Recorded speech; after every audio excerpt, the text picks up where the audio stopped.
Bonjour à tous et bienvenue pour un nouvel épisode de Nostro Milan, un hors-série puisque ça fait un moment qu'on n'a pas casté, on a des régies en plein déménagement. On salue Théo qui est en train de finaliser son installation à Paris et qui reviendra très rapidement pour finaliser cette saison qu'on a hâte de voir se conclure. On va vous proposer du coup un hors-série qui va un peu revenir globalement sur une nouvelle fois la situation du Milan avec d'abord un espèce de condensé des trois derniers matchs. Trois matchs face à des gros, le Napoli, l'Inter en coupe, la Fiorentina ce week-end. On va revenir sur un Milan qui n'a pas pris des cartouches face à ces trois équipes devant elle au classement, mais qui n'a pas réussi non plus à ramener 3 points lors de ces trois confrontations. On parlera ensuite du projet présent, à quoi bon continuer avec Sao et Abraham si la saison est bien finie. Et puis, on parlera de deux, trois actualités autour du club, une piste Paratici qu'on avait abordée lors du dernier épisode qui est en train de se refroidir, des rumeurs de projets un peu plus italiens aussi pour le mercato. Pour discuter de tout ça, j'ai Marco. Comment tu vas, Marco? Bonsoir à tous, bonsoir Diego et Guillaume. Je vais bien, comme quelqu'un qui revient de 12 heures de route pour avoir vu Milan faire match nul sur un match pas si dingue que ça. Donc ça va, en demi-teinte. Marco était au stade face à la Fiorentina. On reviendra avec lui tout à l'heure sur ce match-là et sur comment il s'est senti après 10 minutes de jeu où cette équipe a été menée 2-0 par l'équipe de Yacine Adli. Est-ce que c'est Diego que l'on a face à nous? Est-ce que c'est un évadé de la prison d'Alcatraz C'est qui... Alvaro Morata. C'est Alvaro Morata qui vous Alvaro rejoint. Morata, tu viens de te séparer de ta chérie et t'as rasé la tête pour repartir à zéro. Comment ça se passe, Diego? Non, ce club m'a fait péter les plombs sans rentrer dans l'histoire. Cette tête bien chauve là, c'est la faute de ce club, c'est la faute des joueurs de ce club. Je n'en peux plus. Cette saison est nulle. Ma chevelure est nulle et il n'y a plus rien. Cette saison, c'est la catastrophe. Vivement que ça se termine pour nous. J'espère que vous allez tous très bien aussi, vous qui nous écoutez. Elle sera pas en direct celle-ci, mais du coup on sait qu'on a toujours cette team replay qui est bien présente. On va attaquer du coup, messieurs, avec un récap un peu de la situation sportive d'abord du club, puisque l'AC Milan a lors des 10 derniers jours concédé une défaite à Naples. Au stade Maradona avec une défaite 2 buts à 1. Politano, encore lui, qui doit être à 35 buts dans sa carrière face à Milan. Lukaku, également, qui n'a pas fini de nous martyriser, peu importe le club avec lequel il joue. Et Jovic, qui est ressorti de la même cellule où on avait enfermé Yacine Adli ces 3 dernières saisons, a marqué et a réduit le score. Défaite de buts à 1 du coup là-bas. On a eu ensuite le match face à l'Inter en milieu de semaine, une ouverture du score cette fois-ci milanaise avec Tammy Abraham, puis Hakan Çalhanoğlu, l'ancien de la maison qui vient permettre en tout cas à l'Inter de récupérer ce match nul. Et puis ensuite ce nouveau match nul face à la Fiorentina. 2 buts partout, un Milan à réaction qui a pu compter sur deux de ses trois attaquants, Abraham et Jovic, pour ramener et arracher un match nul à la maison. Parlons un peu de cette situation globale du coup de AC Milan, de ces trois matchs dans le fond de jeu avec toi d'abord Marco. Des matchs encore une fois très poussifs où Milan ne domine jamais vraiment sa rencontre.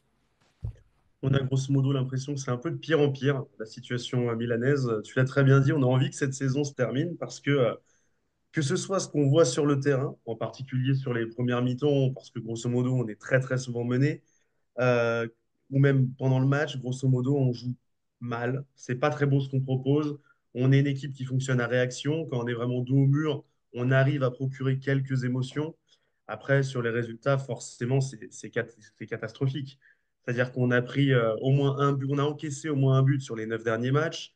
Sur les 3 derniers, où on est censé jouer donc, nos concurrents directs, que ce soit en championnat ou en Coupe d'Italie avec l'Inter, on solde tout ça avec 2 matchs nuls et une défaite. Grosso modo, c'est une période d'ultra méforme pour l'AC Milan qui se couple avec un coach qui arrive absolument à apporter aucune idée et aucun fond de jeu. On voit vraiment une équipe qui est aux abois aussi bien tactiquement, dans les idées, dans les envies et les comportements sur le terrain. Grosso modo, on a une Serie A qui est finie, il nous reste plus que la Coupe d'Italie, fin de saison, au revoir. On arrête les Nostro Milan, on fait autre chose. On fera Nostro autre chose. Exactement. On reviendra plus fort l'année prochaine avec un Nostro autre Cuisine, concept qui... Nostro Cuisine, on vous attend tous nombreux pour les meilleures recettes ici Hmm. En parce guest qu'à part ça, il ne nous invité. reste pas grand-chose. No- Nostro Barber, le meilleur des coupes de cheveux et des barbes offerts par notre équipe. On a eu la moustache iconique de Théo. On a eu les 300 coupes de cheveux différentes de Diego.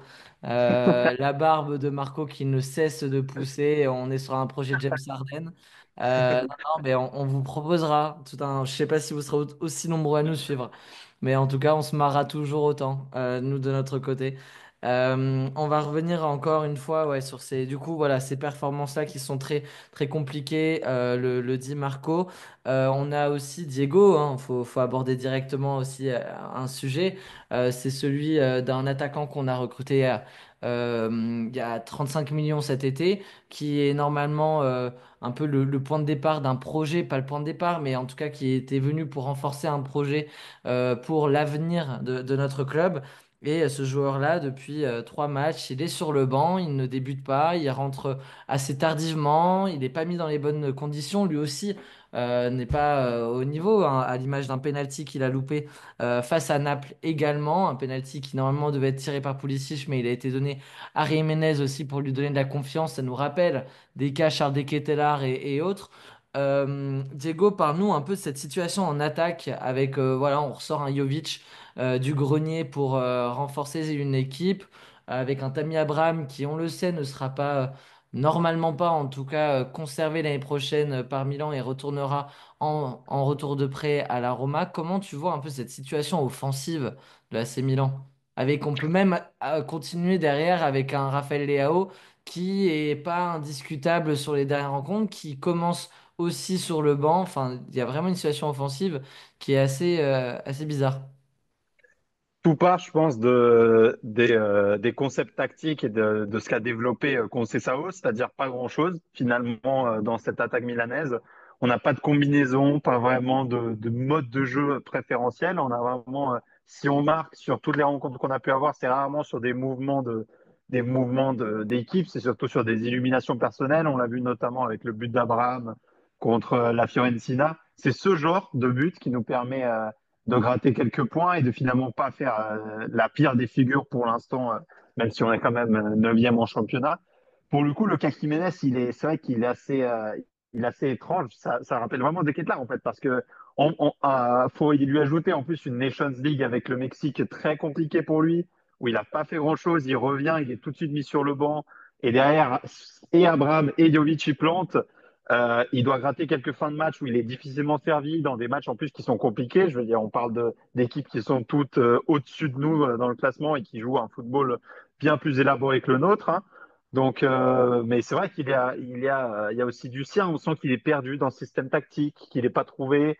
Quand il a le ballon, il y a des imprécisions. On a vu ce penalty raté qui, bon, les penaltys, ça n'a jamais été son point très fort. Je crois sur les 20 qu'il a tiré dans sa carrière, il a dû en rater 5, Santiago Jiménez. Donc c'est pas du tout le point où il est plus fiable. On peut se demander pourquoi c'est pas Pulisic qui le tire en fait. Mais à partir de là, ouais, on a un Jiménez qui semble peiner à s'adapter. Et c'est sûr que le contexte ne l'aide pas. Cette équipe qui ne trouve pas de résultats, le coach qui ne sait pas ce qu'il veut et qui ne lui accorde pas de confiance non plus. On aura le temps de s'attarder sur est-ce que Jiménez devra avoir plus ou moins de temps de jeu tout à l'heure. Mais c'est sûr que toute l'attaque en ce moment est perdue. Et si on réussit à aller plus ou moins de l'avant, c'est uniquement parce que tu as un Abraham qui se démarque parfois, un Pulisic qui te marque un but de nulle part par là. Et c'est ce qui nous garde, disons, à flot, parce que sinon, on n'a vraiment pas grand-chose à se mettre sous la dent, quoi. La situation de Leao, j'aimerais que tu l'abordes toi, Marco, sur les derniers matchs. Comment tu as trouvé le Portugais sur ses entrées en jeu, dans la confiance ou, non, ou la non-confiance que lui apporte aussi le coach en ne le mettant pas titulaire à chaque match. Là, je crois qu'il était remplaçant face à Naples, Tout à remplaçant fait. aussi face à l'Inter, non? Et là, c'était quelque chose comme ça, je crois. Il est 2 fois Face à remplaçant l'Inter sur les... titulaire, il y a que face à Naples où il est mis sur le banc. Ah ouais, alors c'était le match Euh, avant encore, alors. donc pour le coup, Très, très partagé sur le cas Raphaël Leao, parce que pour moi, on est sur une partie de saison où il s'est un peu réveillé. Ça va bien mieux, évidemment, qu'en tout début de saison, c'était très compliqué et où un tour sur le banc lui aurait été bénéfique. Là, pour le coup, maintenant, ça, c'est à se demander pourquoi, notamment face à Naples, c'est un João Félix qui commence à sa place, sachant que João Félix, grosso modo, à part les 30 premières minutes de sa carrière chez nous, c'est-à-dire face à Rome en Coupe d'Italie, il y a un néant absolu. Et à côté de ça, on va aller punir un Raphaël Leao qui est en train de revenir sur une forme pas trop mal.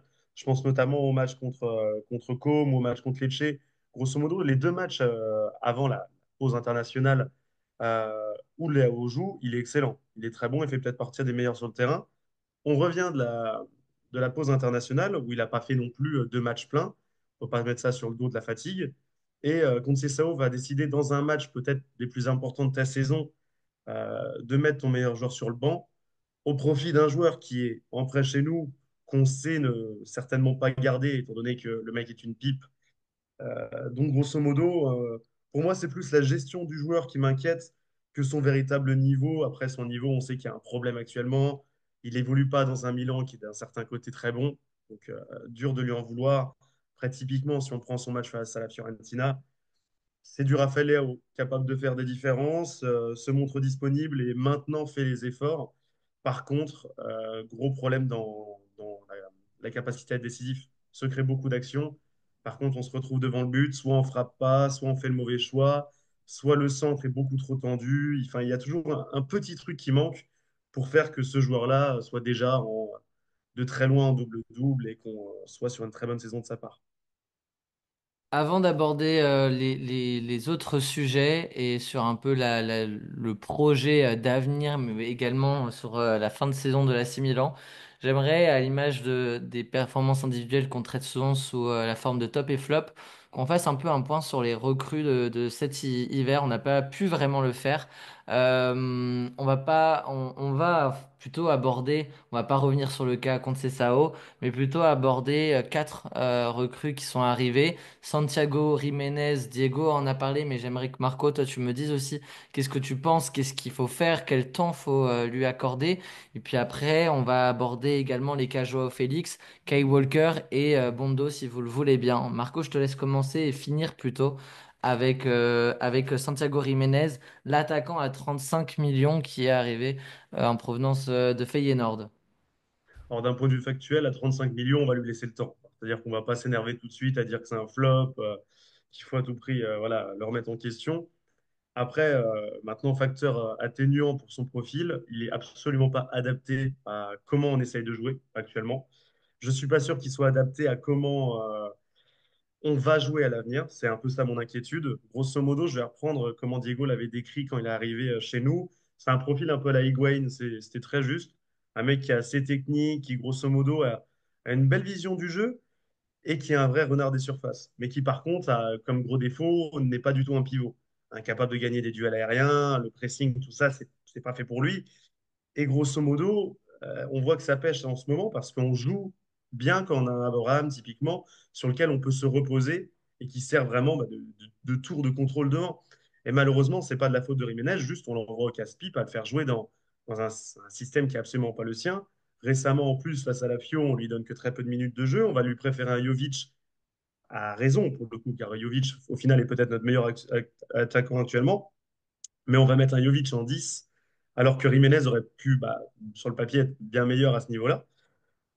Donc, grosso modo, on sent qu'il y a une légère perte de confiance de la part de Conceição sur le profil là.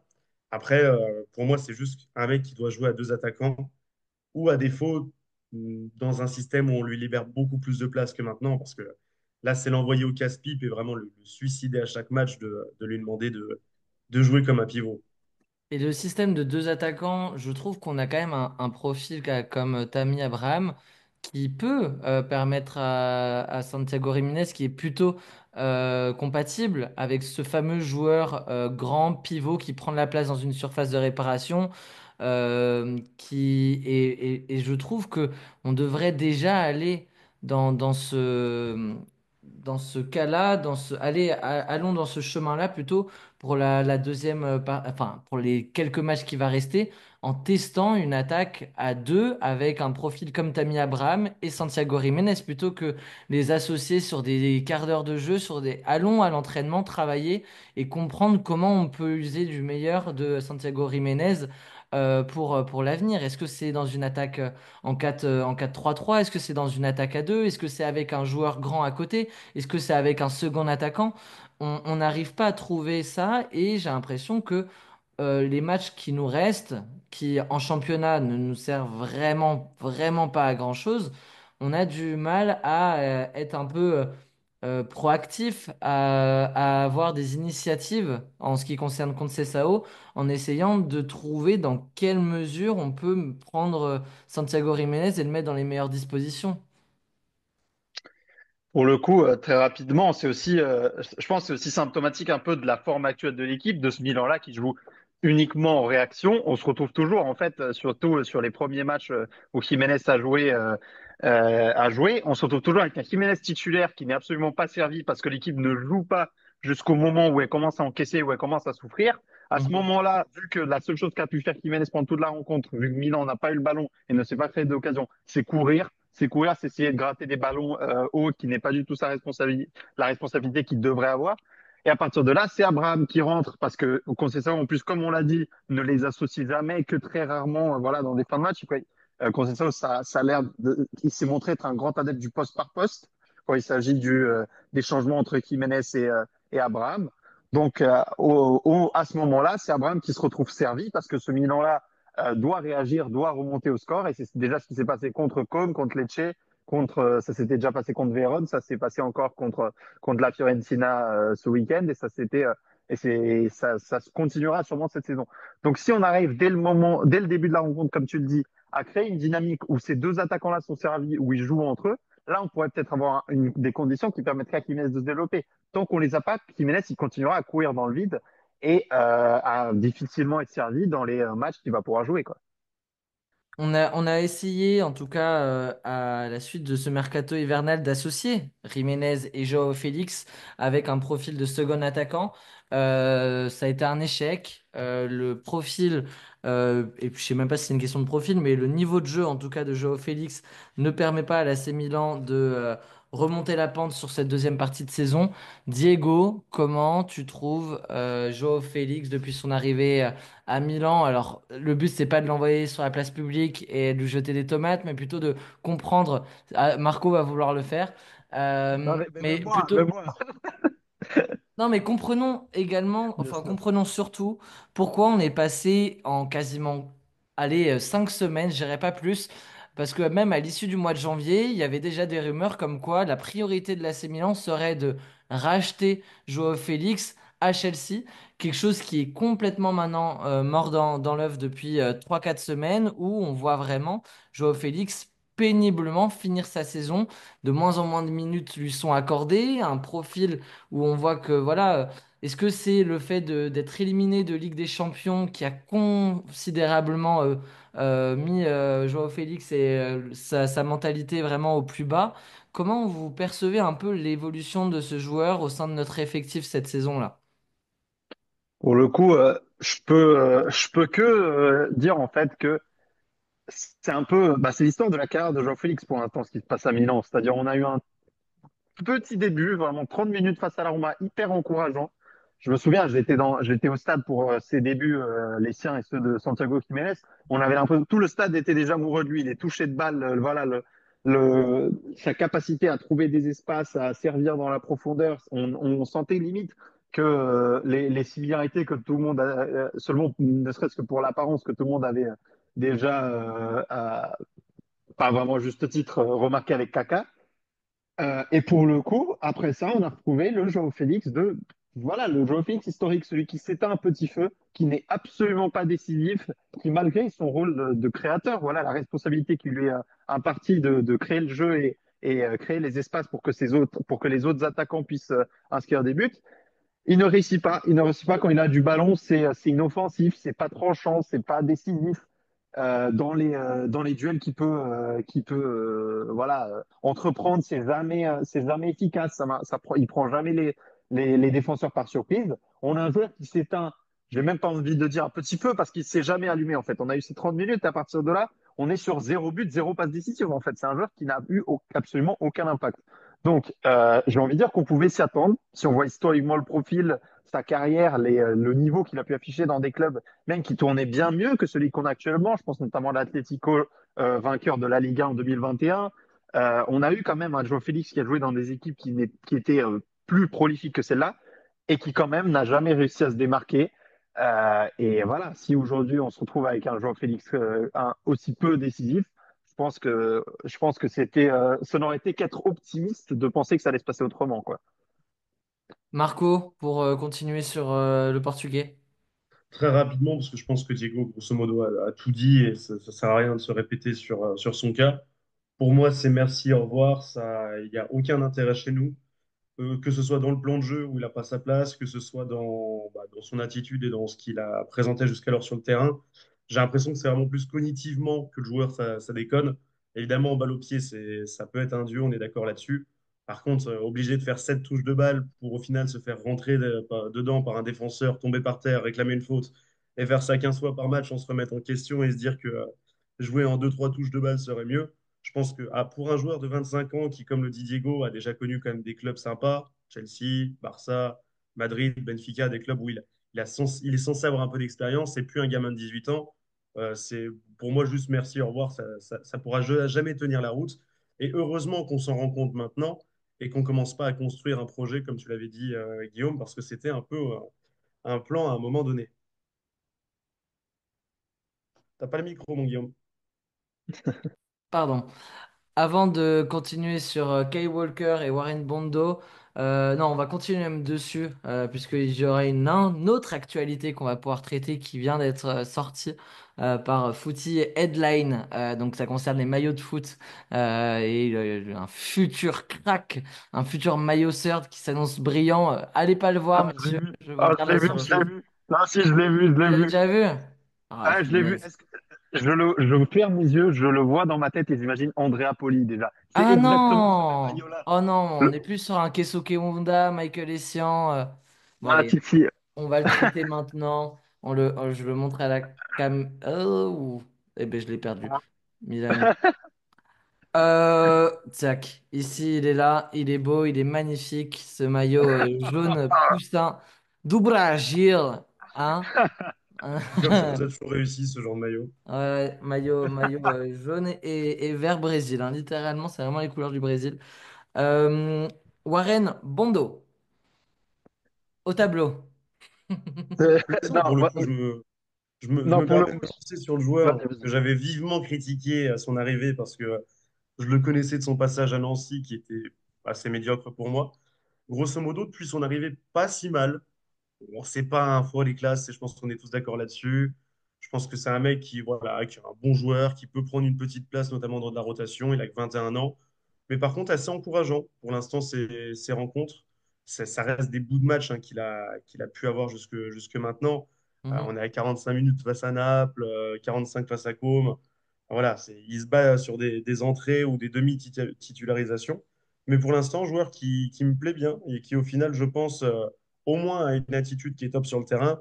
Il y a du déchet, si on décrit un peu plus le joueur, il y a du déchet. Pas autant que Mais par contre, Moussa en ce Ouais, c'est moment. voilà, si on le compare à littéralement à quelqu'un qui est dans un poste assez similaire, Moussa qu'on a fait venir pour le double, grosso modo, on l'avait payé 20 millions de Ouais, c'est mémoire, ça. vaut 4 fois moins. Donc honnêtement, content de son arrivée, je pense que ça peut être un joueur de rotation qui s'avérera utile dans l'effectif. Très bien. On va avancer rapidement sur Warren Bondo, puisqu'il n'y a pas eu énormément de minutes aussi pour se projeter sur lui. Une autre arrivée qu'on attendait également, même si on savait que c'était dans un contexte d'un prêt, alors que nous, on a vendu Calabria définitivement du côté de Bologne. Euh, Parlons de Kai Walker aussi, qui pour l'instant, à part son palmarès d'avoir engueulé Joao Félix, ne fait pas non plus une grande deuxième partie de saison chez nous, Diego. Non, pour le coup, on avait eu des débuts très encourageants. Oui. On avait senti un Milan sur les premiers matchs où Kyle Walker est titulaire parce qu'il est tout de suite mis dans le bain en fait avec un derby et un quart de finale de Copa très encourageante de la part du défenseur droit anglais. À partir de là, on n'a pas vu une chute, j'ai envie de dire, mais on a vu voilà, une redimension son niveau s'est redimensionné. On a retrouvé ce Kyle Walker qui avait eu beaucoup de mal cette saison avec Manchester City. On a trouvé un joueur en fait qui, sans être agressivement mauvais, voilà, on n'est plus sur un Emerson Royal. On a quand même retrouvé un joueur dont tu n'as vraiment pas l'impression que c'est le profil qui va changer ta défense droite, quoi. Moi, je me dis, si on se projette à long terme, là, on a un joueur de 35, voilà, de 35 ans, payé 4 millions par saison. Certes, son rachat n'est que se situe uniquement autour des 5 millions, mais je me dis, est-ce que on a envie de donner 2 ans de contrat en plus à un joueur qui se base énormément sur sa forme athlétique, qui est sûr de chuter, parce que déjà, on sent que c'est pas du tout le joueur que c'était il y a même 2, 3 ans. Est-ce que c'est un profil sur lequel voilà, on va investir ce gros salaire en sachant que des mecs comme ça, on s'est déjà retrouvé avec un Origi que tu dois payer jusqu'en 2045 pratiquement et que tu as complètement sorti du groupe. C'est pas le transfert le plus risqué. Si tu le rachètes, c'est pas non plus une catastrophe. Mais je me dis, est-ce qu'on fait pas mieux de se garder ces 5 millions, de les investir peut-être dans un joueur un peu plus jeune, comme on avait fait avec un Florenzi qu'on avait acheté à l'âge de 31, 32 ans pour 3 millions, et de derrière mettre de l'argent sur un vrai défenseur droit jeune qui te permette de te projeter un peu plus long terme. Je pense que plutôt que de se reposer sur un Kyle Walker dont la forme future sera incertaine, je préfère qu'on passe à autre chose et que on se projette un peu plus. On sent surtout un joueur assez désintéressé par la situation. Oui. Euh, moi, j'ai pas l'impression de voir forcément une erreur de casting, parce qu'au final, on avait besoin d'un leader de vestiaire, on avait besoin de joueurs d'expérience dans cette équipe-là, aussi d'un niveau que Calabria n'affichait plus au sein de notre effectif depuis un moment. Donc, l'arrivée de Kyle Walker au mois de février, enfin de janvier pour consolider l'effectif tant sur le plan mental que technique sur le terrain, c'était un apport immédiat qui semblait très important. Sauf que à l'image de joueurs comme Michael Essien quand ils sont arrivés justement et tout ça, c'est des joueurs qu'on ne sent pas du tout euh, motivés par l'enjeu. Alors on les met pas non plus dans une saison qui, si nous on n'est pas motivés en tant que supporter de l'AC Milan, imagine quand t'es pas supporter de l'AC Milan et que t'arrives pour 6 mois en prêt, tu vois. Je pense que il est arrivé avec des envies de bien faire. C'est ce qu'on a aussi vu dès qu'il est arrivé, hein. Franchement, dans les matchs, il a mis de l'impact, il se projetait vers l'avant. On a vu du beau football au début, mais dès lors que cette équipe-là a été disqualifié de la Ligue des Champions, on sent un joueur qui fait le strict minimum, qui, allez, je pense, est un peu saoulé de la jeunesse et du profil de Joao Félix, et donc lui a mis deux, trois claques verbales en lui disant, allez, t'es pas Messi, mec, personne n'est Messi, lâche ta balle. Mais c'est tout, quoi. On sent un joueur qui est un peu désabusé, un peu désintéressé. Sa dernière conférence de presse indique quand même que, voilà, oui, quand un club comme Milan, on fait pas 3 fois le tour voilà, de son slip pour accepter. On a bien compris ça, mais par contre derrière, je suis toujours un joueur de cité. On verra ce que l'avenir nous verra. En gros, c'était beau d'arriver à Milan, ça fait pas tâche dans la fiche Wikipédia, mais par contre, je vais pas m'éterniser ici parce que ça pue la merde. Voilà quoi, Marco. On sent vraiment ça de la part de Kyle Walker. Pour le coup, moi, au-delà de tout cet aspect investissement, qui n'est pas ce qui me choque le plus avec son profil, c'est plus le côté purement sportif qui me dérange en fait avec Walker. Parce que pour moi, Howard du pire joueur lors du match face à la Fiorentina. Pourtant, il y a vraiment beaucoup de concurrence sur le terrain à ce niveau-là. Mhm, Euh, Censé apporter l'expérience, comme tu l'as dit, Guillaume, et au final, je retrouve absolument pas ça sur le terrain. C'est des erreurs bêtes. C'est alors un physique qui l'a lâché complètement et une incapacité totale à pallier à ce manque de physique. Grosso modo, les duels face à la Fiorentina, par exemple, il s'est fait bouffer à tous les duels. Je suis pas sûr qu'il y ait un duel gagné sur son vis-à-vis. mhm, Un joueur qui a la ramasse, qui n'arrive pas à suivre physiquement, qui fait des erreurs de passe, qui fait pas les bons choix, qui à côté de ça, voilà, va faire des boulettes littéralement, hein. Je pense notamment au match face à l'Inter, où il y a une sorte de faux dégagement qui va faire juste collé face à Maignan devant le but et c'est, je crois, Carlos Augusto qui vient faire une reprise derrière. Si Maignan tape pas un arrêt, c'est un but complètement casquette pour Kyle Walker. Pour moi, c'est un joueur qui est complètement aux abois au niveau sportif, Mm. qui a 34 ans, bientôt 35 dans un peu moins d'un mois. Je vois absolument pas l'intérêt de prendre ce joueur-là à 5 millions, même si c'est rien. Dans ce cas, à 5 millions, allons prendre un Zappa qui aura un niveau équivalent et qui coûte ce prix-là, mais qui a 25 ans et qu'on gardera 3 4 saisons. Malheureusement, je ne vois pas en quoi Kyle Walker est meilleur que Calabria ou Emerson Royal pour le coup depuis le début de la saison. C'est pour dire. Donc, franchement, pas du tout convaincu par le profil.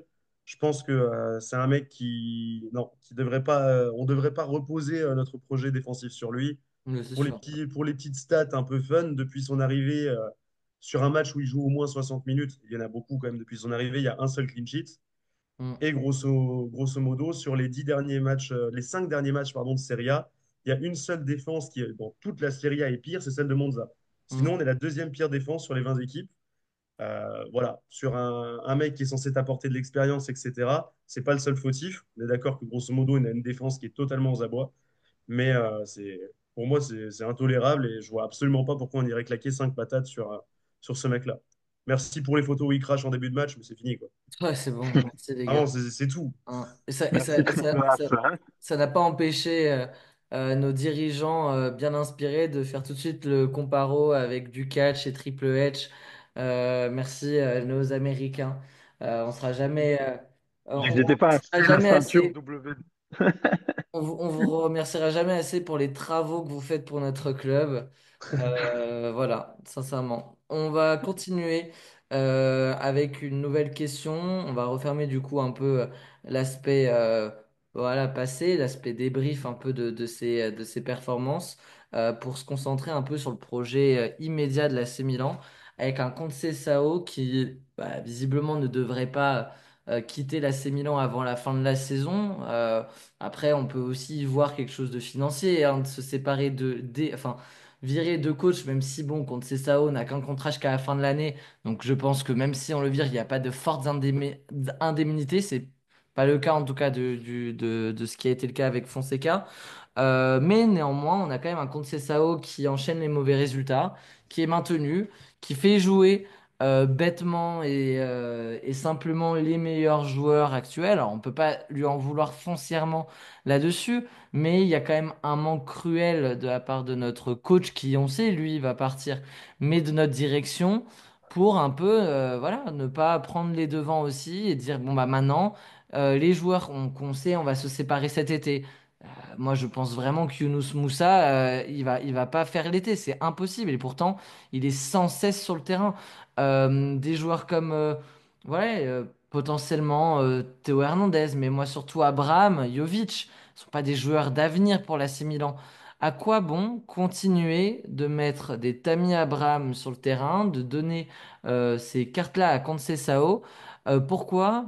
Moi, en tout cas, c'est mon avis, mais je veux aussi récupérer et récolter le vôtre, messieurs. Mais pourquoi on n'anticipe pas cette fin de saison où il faudra un miracle pour que l'AC Milan, dans ce marasme, gagne une Coupe d'Italie qui nous échappe depuis plus de 20 ans, dans une des saisons les plus flinguées de ces 20 dernières années?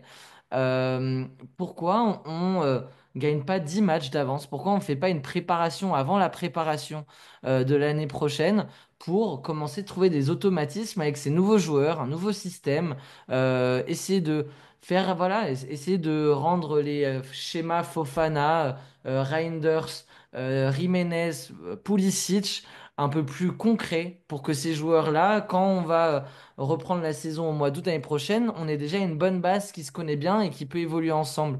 Pourquoi on fait pas ça, messieurs?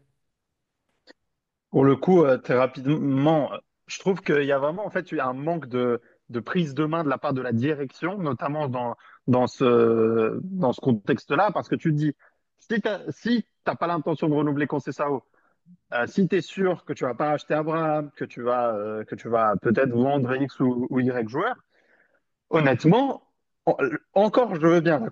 La Coppa Italia, tu peux encore la gagner, tu peux encore accrocher l'Europe à travers ça. Donc, que tu fasses jouer Abraham, qui est ton meilleur attaquant, disons, dans la demi-finale face à l'Inter et ensuite en finale, pourquoi pas? Mais pour le reste des matchs qui n'ont aucun intérêt, parce qu'au point où on en est, On est à 4 points de la 8e place. On va jamais prendre l'Europe à travers la Serie A. Moi, je me dis, les joueurs qui vont pas rester, tu leur fais ou qui pourraient ne pas rester, tu leur fais un ultimatum. Je pense notamment à Théo Hernandez, tu lui dis, soit tu renouvelles pour nos conditions, soit tu te barres cet été et tu joues plus. Mhm.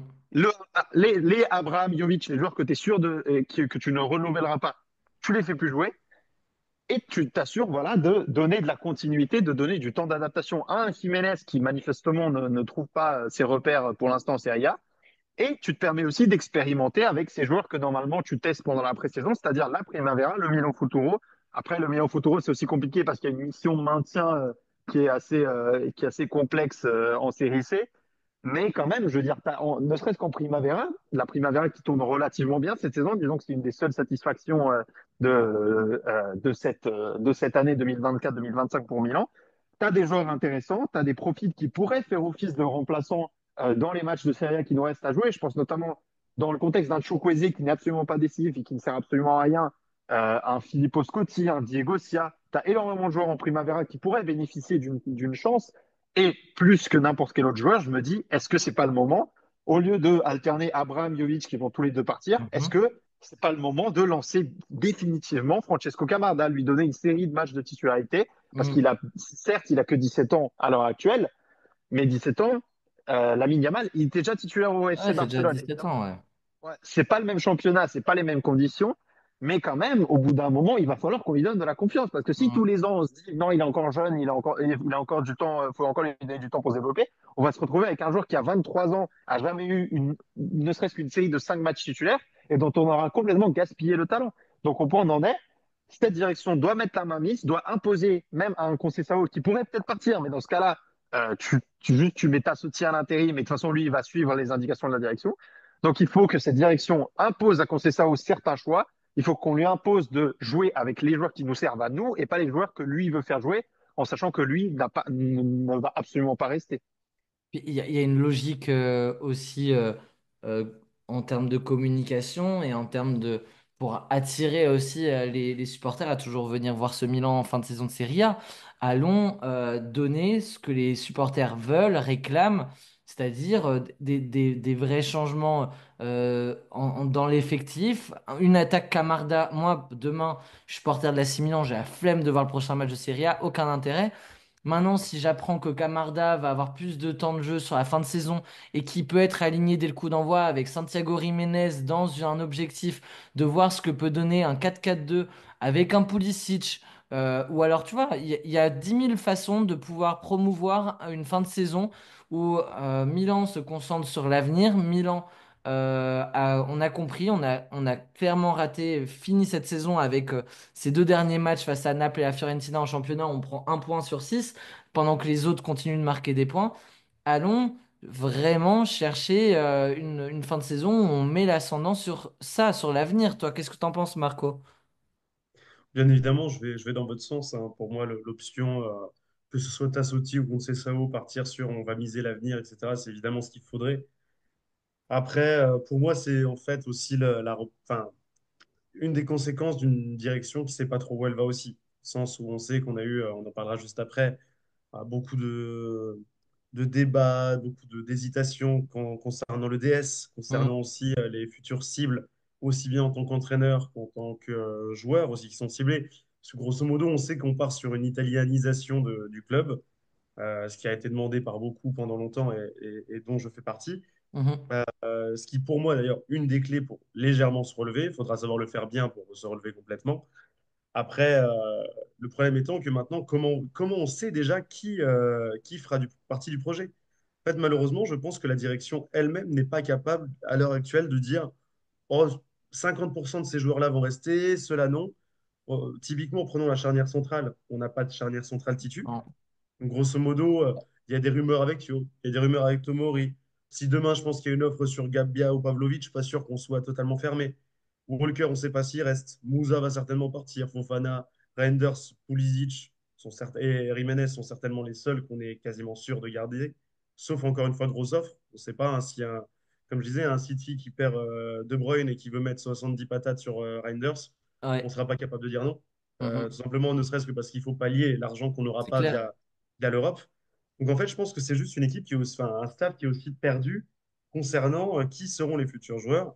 Après, évidemment, il y a quand même des évidences. Je pense qu'Abraham, le fait qu'il reparte à la Roma est plus qu'évident. Que Moussa sera pareil. Je ne comprends pas qu'on n'essaye pas, évidemment, surtout de donner du temps à Camarda ou même à Jovic, qu'on vient seulement de ressortir du placard. Il faut se rappeler que Camarda, il y a quand même Ibra qui lui a interdit quasiment le prêt pour Mm. Monza, en disant Mhm. on va lui donner du temps de jeu en deuxième partie de saison. Il n'en a jamais eu si peu. Jovic, juste à la sortie de ce prêt-là, qui a avorté pour Camarda et à deux doigts de partir lui aussi, on avorte ce prêt-là. Pareil, il a fini à la cave jusqu'à ce qu'on le ressorte il y a 2 semaines. Enfin, il y a une gestion des joueurs, des Terracciano qu'on a balancé titulaires parfois et qui maintenant sont aux abonnés absents. Enfin, on a une gestion des joueurs qui nous rappelle les pires ères de la période Pioli, où en fait on laisse des joueurs au bord de la route, de temps en temps on les récupère, de temps en temps on les Mm. laisse. Et grosso modo, c'est pas rassurant parce que c'est pour moi ça qui devrait être la clé actuellement. Tu l'as très bien dit, Guillaume.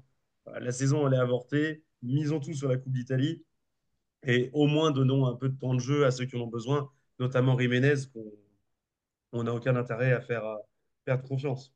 L'absence immédiate de directeur sportif, en fait, nous pénalise là-dessus. C'est que, pour l'instant, vu qu'on est dans le brouillard sur le mercato qui va suivre, qui sera directement lié au directeur sportif qui va faire ses bagages et qui va débarquer à Milan dans les prochaines semaines, prochains mois, en fait, on ne sait pas sur quel joueur s'appuyer du côté de la direction. On ne sait pas quoi faire de ce coach, quoi faire de ces joueurs-là. Et là où on avait un Paratici qui allait potentiellement arriver à Milan avec d'abord un rôle de consultant externe puisqu'il ne pouvait pas officier avant mi-juillet. La piste s'est refroidie à cause d'une pression voilà, au sein, enfin c'est bien plus haut que les instances de football. Donc du coup la piste, enfin en gros on ne veut pas que Paratici revienne tout de suite dans le football en Italie, du moins.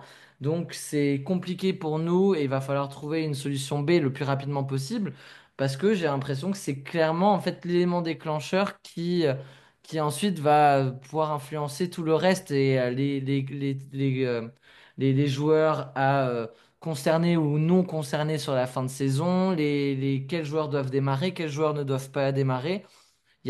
En fait, j'ai l'impression qu'on a vraiment une direction et un coach qui sont en mode statu quo, qui ne font rien, qui sont bloqués. Finalement, on est un peu tous bloqués dans cette fin de saison. Et du coup, la seule solution qu'a contre Sessao, c'est continuer à faire son boulot de coach, mettre les joueurs les plus en forme. Et c'est ce qu'il fait bêtement et méchamment. Mais il n'y a aucune directive qui est donnée au-dessus de lui. Il y a voilà, aucune idée. Il n'y a aucune idée, il n'y a aucune projection sur l'avenir parce qu'on est bloqué à ce niveau-là, messieurs. Oui, non, pour le coup, tout ce thème du directeur sportif, en fait, ça nous a complètement. Là, déjà, le projet était incertain parce que, comme tu l'as dit, la venue de Paratici était assez compliquée étant donné sa suspension. On allait se retrouver avec un mercato, en fait, il allait devoir commencer sa tenue en même temps que le mercato. Du coup, on se serait retrouvé à devoir faire les choses un peu à la va-vite. Et Mhm. là, maintenant que ça a sauté, comme tu l'as dit, c'est pas que de la faute de Milan. On a entendu que l'association italienne des directeurs sportifs, dont d'ailleurs le directeur est Monsieur Marotta de l'Inter, bon, on va pas commencer à faire dans le complot, mais qu'elle aurait fait pression pour empêcher la venue de Paratici à Milan. On a également, je pense, on a entendu également du côté des insiders de Milan que Milan aurait aimé inclure des clauses pour le licenciement unilatéral de Paratici dans le cas de résultats non, voilà, qui ne sont pas dans la ligne du club, chose que Paratici a refusé. Et c'est normal parce que c'est déjà ce qui s'était passé avec Maldini en fait. Moi, je me dis, si t'es Paratici, tu vois ce qui a été fait à Maldini après une saison moins bien que le Scudetto, où quand même on gratte une deuxième place, pardon, une quatrième place en championnat. Et une On est demi-finale de Ligue des Champions. dans la demi-finale de Ligue des Champions et à la fin, disons que la saison, même si elle est en demi-teinte, elle n'est pas catastrophique. Avec un mercato plus ou moins raté et un investissement à 35 millions qui n'a pas réussi, Maldini a été viré. Donc, si t'es Paratici, qu'est-ce qui t'empêche de dire, mais moi, il suffit que je fasse une erreur, je me fais jeter au bout d'un an. Donc, Hmm. en fait, c'était, disons, une piste plus ou moins idéale. Ça nous apportait un profil d'expérience avec une orientation vers le football italien, des connaissances dans le milieu. On a perdu cette option-là et maintenant, il va falloir comprendre qu'est-ce qu'on va faire derrière. Parce que Parce que les profils qu'on avait entendus, il en reste deux, trois qui sont intéressants. D'Amico de Bergame qui pourrait être une excellente option. Mais derrière, si c'est pour prendre François Modesto de Monza, je me dis que autant continuer avec le groupe de travail actuel parce qu'honnêtement, ça montre vraiment que Hmm. la vision de ce club ne dépasse pas le rendement économique à court terme et qui a absolument aucune ambition sportive, quoi. Marco, ta vision, ton avis sur ça, en fait, sur ce profil bloquant du directeur sportif. Le problème, c'est qu'on a l'impression de voir la même situation depuis 2 ans à Milan sur toutes les prises de décision. Grosso modo, choisir un coach, ça part par on a 4 options, on va voir si la A elle veut bien, sinon on repart sur la B, mais de temps en temps on enlève la C, on repart. Enfin, c'est systématiquement comme ça. En fait, grosso modo, on n'arrive jamais à avoir une target, se dire c'est lui qu'on veut et c'est lui qu'on va prendre. Et grosso modo, on a toujours des fuites en plus d'informations dans tous les sens. Et là, et on met un temps fou à faire quoi que ce soit. Que ce soit pour recruter un joueur, on l'a vu avec Jiménez, on a mis plusieurs mercatos, que ce soit pour trouver un coach, Fonseca a mis un temps fou à arriver à l'époque. On met toujours beaucoup trop de temps. Et le problème, c'est qu'actuellement, en soi, le serait parfait pour avoir un DS parce que on aurait le temps de faire l'état des lieux de tout ce qui ne va pas d'ici la fin de saison Mhm. et de bosser déjà sur le profil principal qu'on doit prendre, c'est-à-dire un coach. Parce qu'en grosso modo, Conceição est quasiment sûr d'être laissé à la fin de son contrat, donc à la fin de la saison. On va très certainement partir sur un coach italien, vu ce qui se dit dans les médias. Et grosso modo, on a quand même plusieurs profils, des profils qui sont parfois aussi à débaucher. Je pense à des Conte, à des deux Herbi. Il doit y avoir des négociations, voilà, des prises de contact en avant. Et ça, on ne peut pas le faire du moment qu'on n'a pas le DS. Donc Mhm. malheureusement, en fait, ce qui m'inquiète dans tout ça, c'est qu'on fait juste de la perte de temps. Si on se retrouve à recruter notre DS en, en juillet, en août, on aura une perte de temps monumentale qui fait qu'on n'aura jamais de quoi se projeter bien pour un coach, puis pour les joueurs adaptés à ce coach-là. Et ça, malheureusement, c'est un point qui pour moi est crucial. Et j'espère qu'on arrivera à avoir un DS qui est bon, capable aussi de s'imposer. Et c'est surtout aussi pour moi un changement hiérarchique qu'il faut. C'est-à-dire que si c'est juste rajouter un DS qui doit faire partie de ce fameux groupe de réflexion où ils vont être à 7 autour du table pour que personne soit d'accord et qu'au final rien n'avance, ça sert à rien.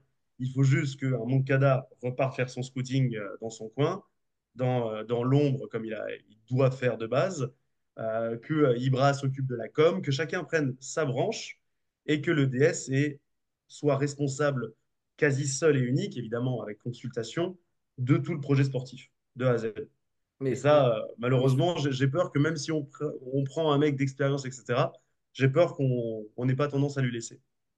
ouais, parce qu'il faut les attirer, les DS qui veulent venir dans ce Milan-là actuel où ils n'ont pas la main. Enfin, un profil comme Paratici avait quand même des arguments et une certaine expérience pour réclamer des garanties. Mais un mec qui vient de Monza et même de Bergame, hein, c'est des gars, ils vont voir Milan débarquer, ils vont peut-être signer avec un amen à tout et en fait, ça va les tuer directement, quoi. C'est pour ça que c'est vrai que ça doit être le sujet numéro un. Nous, on enchaîne là comme ça, en fait, et c'est aussi hein, l'une des raisons où nous, en tant qu'analystes, avec des guillemets, mais de l'AC Milan, semaine après semaine, faire des débriefs de matchs de purge, on sait qu'il y a il y a un truc qui bloque, qui est bien plus haut, que hormis répéter la même chose match après match, ça devient de plus en plus stérile. Donc il y a évidemment ça qu'on surveille toujours de près. On a des grosses équipes, et vous les voyez, qui travaillent sur les réseaux sociaux, les CM de Milan Actu, qui font en sorte de relayer un maximum d'infos pour compenser un peu avec de l'analyse de match qui est complètement... qui n'a pas grand intérêt finalement.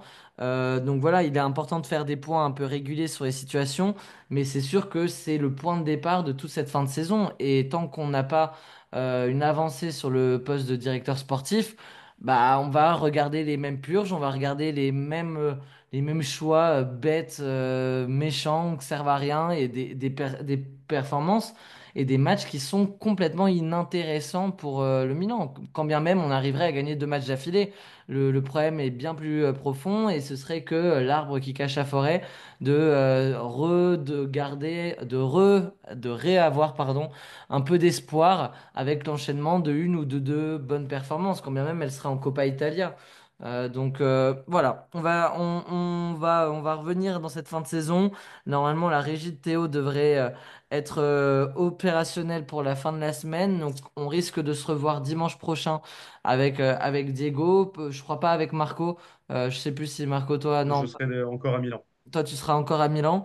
Donc voilà. Mais en tout cas, on va reprendre un peu ces émissions-là. On parlera, je pense, dans les prochaines semaines aussi du cas contre Sao, pas de l'analyse, mais pourquoi on a encore et comment on a pu griller une cartouche d'un coach quand même qui a eu des belles réussites avant et à quel point et pour quelles raisons ça n'a vraiment pas du tout fonctionné chez nous. Est-ce que c'est de sa faute? Est-ce que c'est encore une fois une direction qui a mis le grip trop rapidement sur lui, un discours qui passe pas avec des cadres, la faute aux joueurs. Enfin voilà, on reparlera un peu de tout ça dans les prochaines semaines avec l'équipe de Milan Actu. Prenez soin de vous en attendant et puis Forza Milan, per sempre. Et tout le Ciao. monde. Ciao.